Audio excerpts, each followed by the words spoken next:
Saludamos con el aprecio de siempre a la audiencia de la 103.9 que sigue esta nueva edición de Diálogo con Valor, que es el espacio de la Asociación Cristiana de Jóvenes en Radio Plural. No modificamos nuestra invitación de siempre, es decir, tratar de aprovechar estos próximos 30 minutos para reflexionar y contamos para ello con ustedes, la audiencia.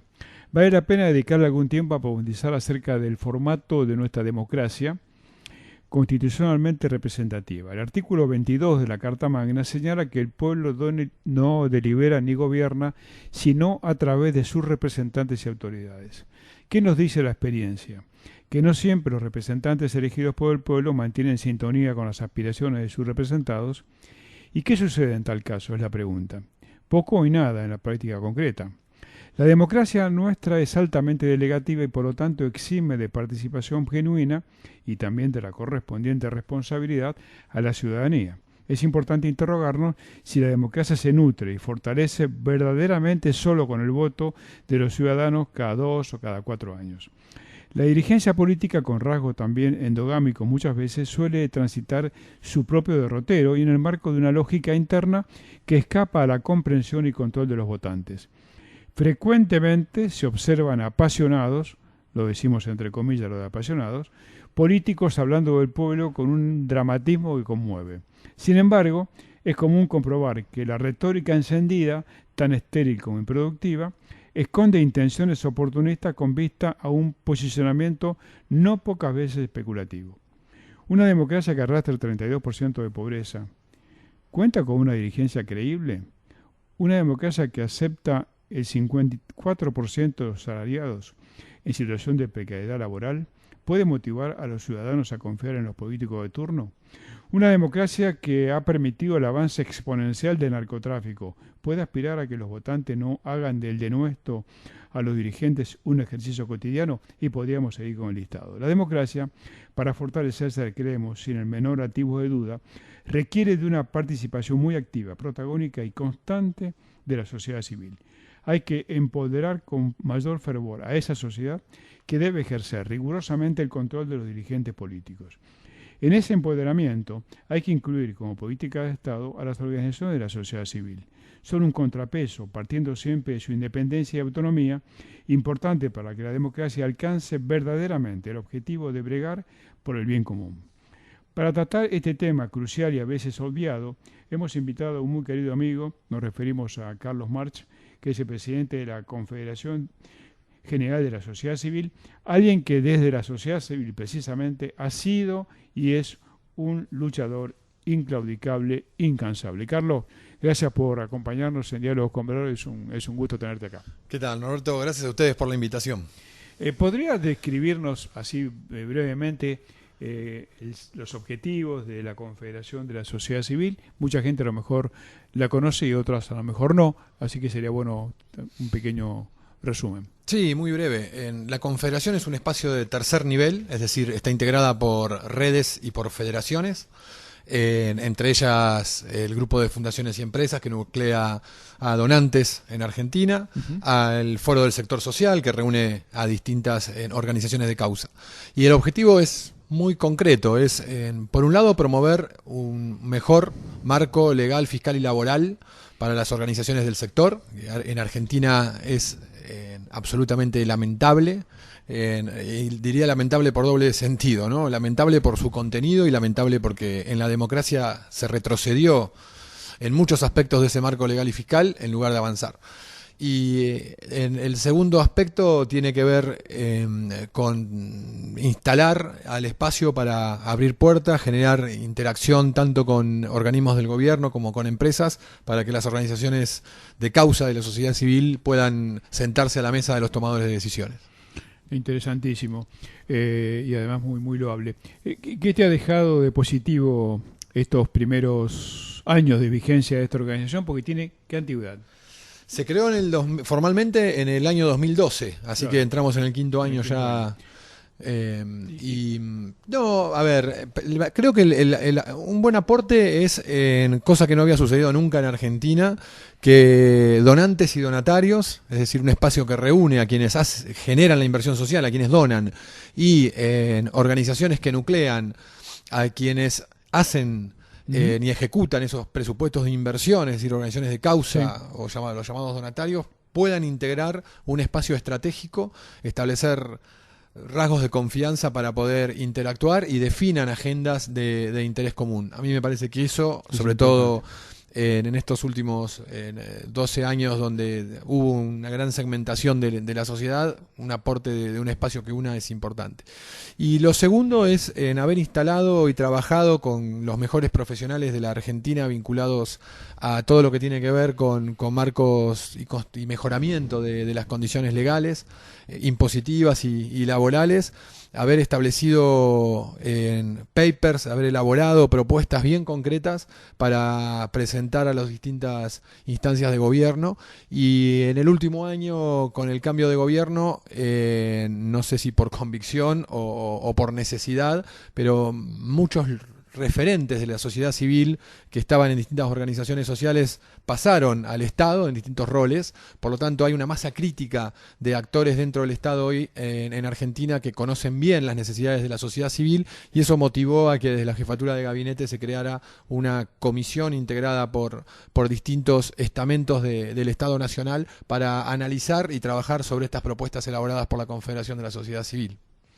Está bien, vamos a volver sobre este tema porque tenemos alguna opinión muy parecida a la tuya respecto del dramatismo del tratamiento que tienen las organizaciones de la sociedad civil desde el punto de vista legal y también reglamentario. Ahora, ¿qué te sugiere cuando nosotros decimos esta es una democracia? Nosotros no, lo dicen muchísimas organizaciones y personas, esta es una sociedad excesivamente delegativa, esta es una democracia que no, de alguna promueve o propicia el compromiso ciudadano. ¿Cuál es tu visión a este respecto? No, totalmente de acuerdo. Yo creo que uno de los grandes problemas de la democracia, por fuera de la corrupción y el delito organizado, que vos también lo mencionaste en la introducción, tiene el problema de la corporativización. Entonces, el Estado, en lugar de promover bien común y generar bienes públicos de calidad, termina siendo capturado por intereses particulares.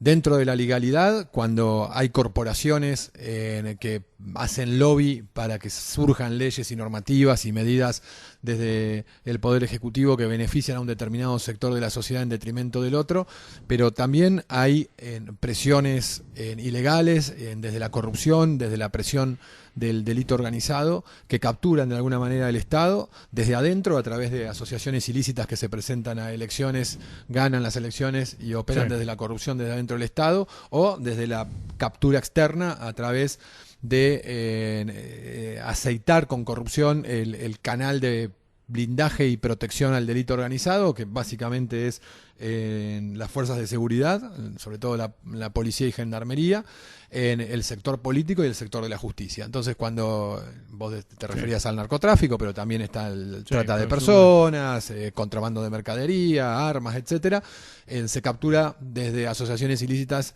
externas al Estado. Y entonces el Estado termina o capturado por la corrupción o sirviendo a la, digamos, cartelización a través del delito organizado, y se desvía el rol básicamente del Estado, que es promover el bienestar general. Interesante en esta, si tomaste nota cuando hablabas, la cantidad de veces que mencionaste la palabra corrupción, lo cual, por supuesto, compartimos. Está puesto como un factor negativo primordial y que afecta en sus bases mismas a la democracia. Si tuvieras que mirar con una proyección de futuro,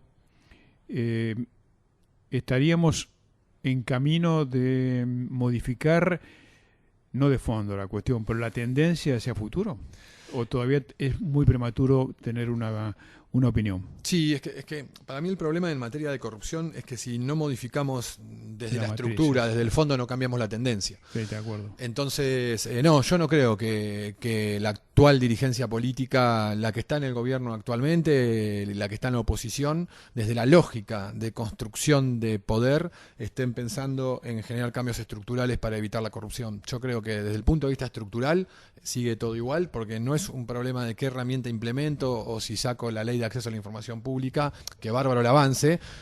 A 32 o 33 años de democracia era absurdo que no se haya generado un instrumento como la Ley de Acceso a la Información Pública. Eso habla básicamente de una lógica corporativa de la política, ¿no? Claro. De un problema ideológico. Natural. Y cuando hablamos de las organizaciones de la sociedad civil, cabría diferenciar, me parece, me interesa tu opinión, aquellas que tienen un tono, un color partidista o corporativo, y aquellas independientes que tienen una posibilidad de expresarse con absoluta libertad y autonomía. ¿Esto compartís que hay que hacer esta división? Sí, yo creo que la sociedad también la hace, ¿no? Yo creo que, digamos, cada uno puede asumir ideológicamente la postura que quiera y desde ahí trabajar la agenda social. Para mí el problema grave es cuando se rompe marco de valores, ¿no? Cuando se utiliza la ideología para romper marco de valores. Pues, digamos, ideología con marco de valores es ideología sin marco de valores es corrupción. Entonces, muchas veces se utilizan a organizaciones de la sociedad civil con un formato de asociación civil o fundación para construir poder, sesgar ideológicamente una agenda con fines que no responden a la misión por la cual fue creada la organización social. Entonces, esa especie de prostitución de las organizaciones sociales, yo creo que es lo que realmente hay que mirar y de alguna manera hay que evitar que se propaguen y que surjan. Exacto. Y muchos dirigentes de las organizaciones sociales, como decías antes en otra intervención, han comenzado a formar parte del gobierno. Hace un tiempo reflexionaba con alguien.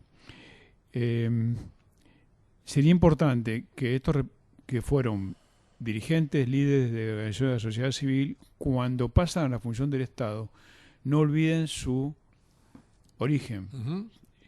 Entonces la reflexión es, ¿la política permite que esos dirigentes mantengan su origen o rápidamente los obliga a incorporarse a la lógica de la política? Yo creo que es como llegan cada uno de estos referentes de la sociedad civil. Una cosa es acceder a un cargo público y otra cosa es acceder a un espacio de poder. A mí me parece que es muy fácil acceder a un cargo público, pero en el cargo público, si no rompes el sistema en el cual opera ese cargo público, o te corrompen, o te expulsan, o te neutralizan, ¿no? Entonces, no hay capacidad de justamente crear un espacio de poder para la transformación. Entonces, en ese sentido, yo creo que hay muchos dirigentes de la sociedad civil que han pasado por la función pública y perdieron el rumbo o no pudieron romper con esa lógica y entonces entregaron tanto la agenda que impulsaban desde la sociedad civil como los valores que los enmarcaba.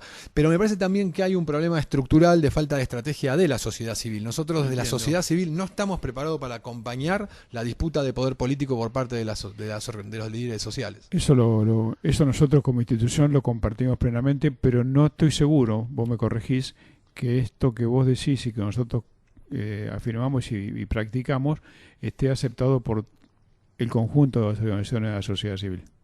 No, totalmente. Yo creo que, bueno, por empezar, los propios protagonistas que desvían el camino, digamos, obviamente no lo van a reconocer nunca, pero yo creo que hay otros organizaciones que por conveniencia o porque no les queda más remedio o por convicción terminan siendo cómplices de este transvestismo, si se quiere, dirigencial o onigeril, de ocupar espacios de poder apartándose de los valores y de la agenda. Entonces, sí, yo creo totalmente que hay una masa crítica funcional a que suceda esto.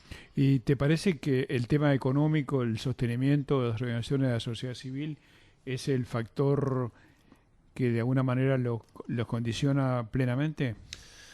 Sí, yo creo que los condiciona, no sé si plenamente. No creo que sea el único factor. Es un factor importante. Yo creo que las organizaciones, si tuviesen una independencia económica mucho más sólida, tendrían más capacidad de independencia y no estarían, sobre todo, para recibir en los fondos del Estado, los subsidios, que son de distribución absolutamente discrecional en la Argentina.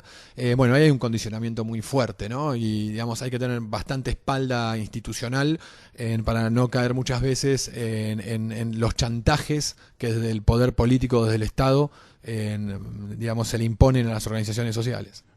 Volviendo un poco al comentario anterior, la corporación política, ¿le gusta, le satisface, le desagrada el rol político de las organizaciones sociales? Sí, yo creo que no, les cuesta muchísimo convivir con el rol político de la sociedad civil. Ellos sienten que son los profesionales, que tienen el monopolio de la política y que la política tiene que ser absolutamente representativa. Entonces, cuando se avanzan sobre instrumentos de la democracia participativa, se resiente las organizaciones sociales, se resiente la dirigencia política y se corporativiza, ¿no? Entonces, poníamos el ejemplo de la ley de acceso a la información pública. Sí, claro, Estuvieron todos de acuerdo en que durante 33 años no haya ley de acceso a la información pública. Seguro. Y ese es un indicador de corporación. A pesar que eso había... Sí, claro, verdad. Decime, ¿no habría que plantearse, entre tantas otras cosas, si el problema económico es un problema que de alguna manera uno de los condicionantes más importantes para organizaciones de la sociedad civil sin mucha espalda? ¿No sería importante plantear, como pasa en otras partes del mundo, que la partida presupuestaria, esto creo que lo hablamos alguna vez, el Congreso defina partidas presupuestarias, así como destina partida presupuestaria para muchas otras cosas, que destine una partida presupuestaria para el sostenimiento y fortalecimiento de organizaciones de la sociedad civil? Sí, yo creo no que del sí. Poder Ejecutivo, No. del Congreso. Sí, claramente. Yo creo que, digamos, todo esquema que busque financiamiento de las organizaciones de la sociedad civil y que tenga criterios de distribución y que no caiga en la discrecionalidad del gobernante de turno, yo creo que merece ser estudiado y si hay acuerdo implementado. Me parece también que tenemos que complementarlo con un marco fiscal que promueva las donaciones. En Argentina es una vergüenza la degravación impositiva para las donaciones. Hay, digamos, degravaciones ficticias como el IVA, por ejemplo, digamos, te degravan en la facturación cuando las organizaciones no facturan. Entonces, me parece que hay, pero pagás IVA como consumidor final, entonces es un absurdo. En los débitos y créditos bancarios es absurdo que las organizaciones estén pagando ese impuesto. Entonces, me parece que, por un lado, destinando con criterio la distribución de fondos públicos para el fortalecimiento de las organizaciones. En segundo lugar, generando un marco normativo que favorezca y fortalezca a las organizaciones sociales. Pensemos que el 90% de las organizaciones sociales en Argentina no puede acceder a personería jurídica porque la figura de simple asociación está reglamentada con unos estándares que hace imposible que el comedor de un barrio de emergencia pueda acceder a esa formalidad. Entonces, es un sistema absolutamente perverso, tanto de la lógica de financiamiento como de la lógica de institucionalización de estos espacios. Además es costosísimo hacerlo. Absolutamente. No solamente difícil, sino costosísimo. Sí, hay que por lo menos contratar, digamos, un experto en el tema de la IGJ, de la Inspección General de Justicia, y un abogado seguro. Y sobre el tema, recordamos a la audiencia que estamos dialogando con Carlos Márquez, el director ejecutivo o presidente. En realidad secretario. Pero nombrame ese presidente que me encantó. Presidente de oficio, lo hemos nombrado en este mismo programa, el secretario de la Confederación de la Sociedad Civil. Sobre el tema que tiene que ver con el tratamiento, si se quiere, fiscal y también el tratamiento laboral de las organizaciones de la sociedad civil. Vos sabés que la asociación ha hecho un planteo hace un poco tiempo y ahora lo estamos compartiendo con este grupo que vos hiciste de Puente, que preside o que coordina Eduardo de la Rúa, de la Fundación Compromiso y demás. Nosotros hemos planteado también algún ejemplo. El tratamiento de las contribuciones patronales a una organización de la sociedad civil, igual que a una empresa comercial, ya parte de un absurdo. Pero vos podés decir esto y puede ser discutible. Nosotros lo agregamos, hay ejemplos en América Latina que esto pasa. Y hay unos ejemplos dramáticos donde las organizaciones de la sociedad civil, que por supuesto están reconocidas como instituciones que contribuyen al bien común, hay criterios establecidos, están exentas de las contribuciones patronales y en otros casos están exentas en un porcentaje importante.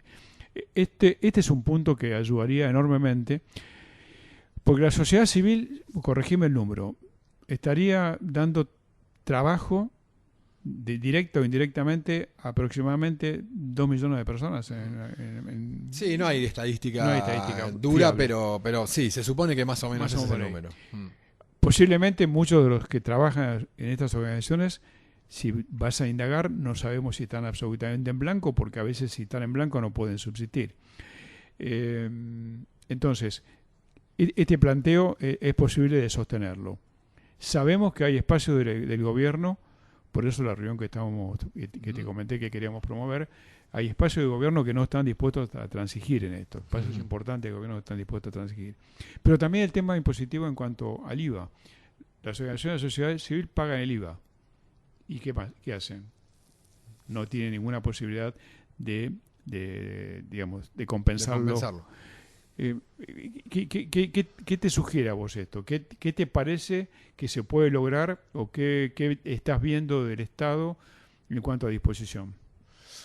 A ver, la experiencia nuestra desde el espacio de la Confederación fue que, digamos, hubo voluntad política, al menos hasta el momento, del jefe de gabinete, de Marcos Peña, de constituir un equipo multidisciplinario bajo su organismo, que lo lidera Paula Bertol, porque hay muchas medidas que dependen del Ejecutivo, pero también hay muchísimas medidas que hay que consensuar y trabajar en el ámbito del Congreso. Y las reuniones que se han tenido, porque nos hemos dividido por comisiones específicas de trabajo, es bien como vos decís, ¿no? Hay organismos más sensibilizados y que entienden rápidamente la lógica que estamos planteando, de que son entidades bien público y que hay que fortalecerlas y facilitar un marco normativo adecuado. Y hay organizaciones u organismos que están mucho más digamos, reticentes, o porque no entienden, o porque hay una postura directa en que no se avance. Y bueno, esta asimetría yo creo que va a depender justamente, ¿no?, de la voluntad política de las cabezas del gobierno para lograr que haya posiciones comunes. Yo creo que este año 2017 es bien importante porque ya se viene trabajando durante el año pasado y este año deberíamos tomar decisiones. Este es el punto. Tu experiencia en el campo internacional sobre organizaciones de la sociedad civil, si tenés que hacer un paralelismo entre la fortaleza en la Argentina y la fortaleza en otras partes de América Latina o del mundo, ¿qué te sugiere? No, estamos en cuanto a fortaleza estructural, institucional de las organizaciones, y en cuanto al marco que permite que eso que se fortalezca o se debilite, Argentina está, diría yo, entre las condiciones o los contextos más hostiles que existen.